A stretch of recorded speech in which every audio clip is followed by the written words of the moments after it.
lot of people come out to Bali, they really love the place, and then they start thinking, well, how can I make this more of a permanent arrangement?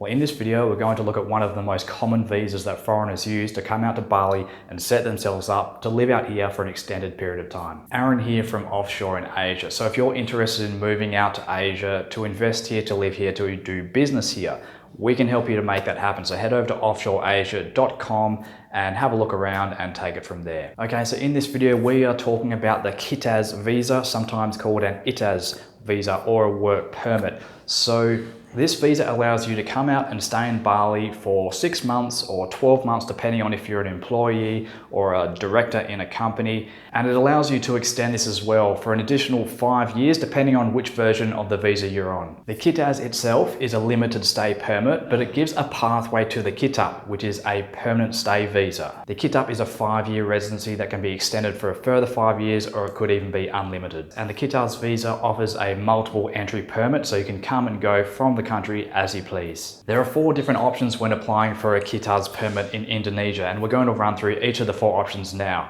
The first one is a working stay permit. This is for foreigners who are employed by an Indonesian company known as a PT PMDN, so foreign owned Indonesian company, which is known as a PT PMA, a representative office, which is a KPPA, or a not-for-profit, which is known as a yayasan. It's a 6 to 12 month visa, depending on which version of it you're on, and it is extendable. And you also get discounted medical care. So this version of the KITAS, the working stay permit, this is for people who are employed by one of the above mentioned companies. But that's not to say you can't be working for your own business. It just means that your permit is structured as an employee. The next option, which is very popular, is the investor stay permit. This is a permit for people who aren't structured as an employee, but more as a director or manager of a company that they own. So that would be a PT PMA foreign-owned Indonesian company. There's no work permit required on the investor stay visa, and that's provided you're only undertaking managerial type services, so you're not physically running the operations of the company, you're just more overseeing operations. And this can include things like having meetings with suppliers and staff, online marketing services, performing staff training, giving talks and lectures,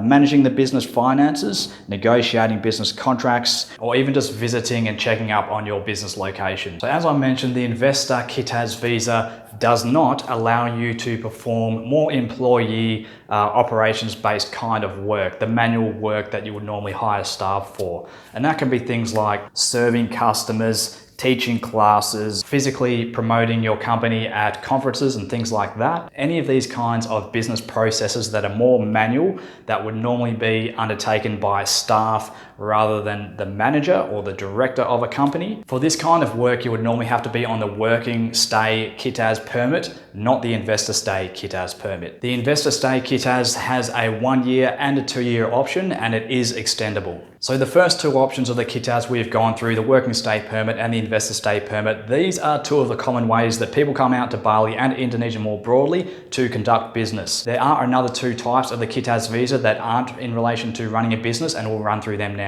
So the next type, being the 3rd type we're going to go through, is the family stay permit. And this is for foreigners who have an Indonesian spouse. It's a 1-year visa and it is extendable. So this visa does allow you to live and reside in Indonesia, but it does not allow you to work. If you are going to work, you will need a working permit in order to be legally employed by an Indonesian company. And the last type of the KITAS visa is the retirement stay permit. This is open to foreigners who are at least 55 years of age and want to come out to Indonesia to retire. It's a 1-year visa and it can be extended up to an additional 4 times. And this visa does not allow you to work in Indonesia, only to reside here as a retiree. There was a bit of confusion about the retiree KITAS visa being cancelled after Indonesia introduced the second home visa. There was some speculation that retirees would be pushed off the KITAS retirement visa and made to apply again under the Indonesian second home visa, which does have a higher capital requirement that a lot of pensioners and retirees would not be able to afford. But the good news is, since then, Indonesian officials have come out and said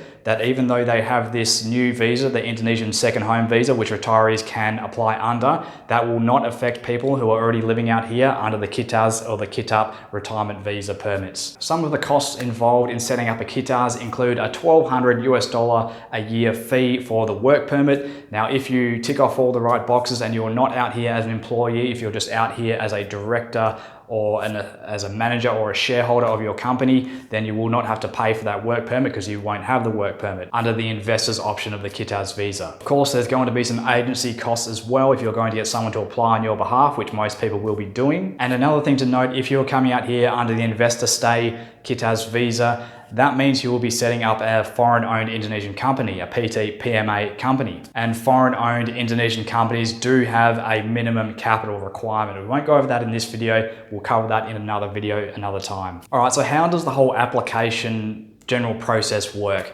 Well, there is quite a lot to it. I'm going to give you the simplified version in this video, and that basically consists of getting a VITAS, which is a temporary stay visa. Once you have the VITAS, you need to get the ITAS. And this is the permit, the little sticker that will be in your passport that gets stamped at immigration when you enter Indonesia under the ITAS KITAS option. And finally, if you are getting the work permit, you will get the KITAS. And this is a white card that allows you to legally work in Indonesia, but it can also be issued as an electronic work permit. Okay, so if you do not want to work for an Indonesian company, or you do not want to set up your own foreign-owned Indonesian company, a PT PMA, what are your other options for coming out and living and doing business in Indonesia? There are a couple of options, which is good news. The first one is the B211 business visa. This is a 60-day single entry visa. There is also a multiple entry 1-year visa that allows you to stay for up to 60 days on each visit. And this allows you to legally conduct meetings, attend conferences, perform short-term work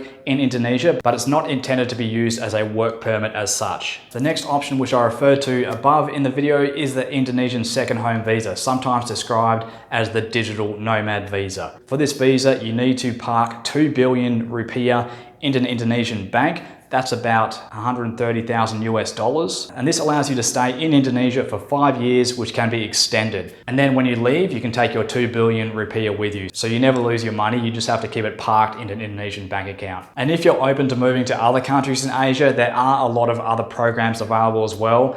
In Thailand, Malaysia, Cambodia, Philippines. All of these countries have options for coming out to Asia, setting up a life and setting up a business. Now, if you want to learn more about that, you can head over to our website, offshoreinasia.com. You can put in a web inquiry there. You can book in a consulting call if you want to find out some more specific information, and we can help you to come out here to Asia and get things happening.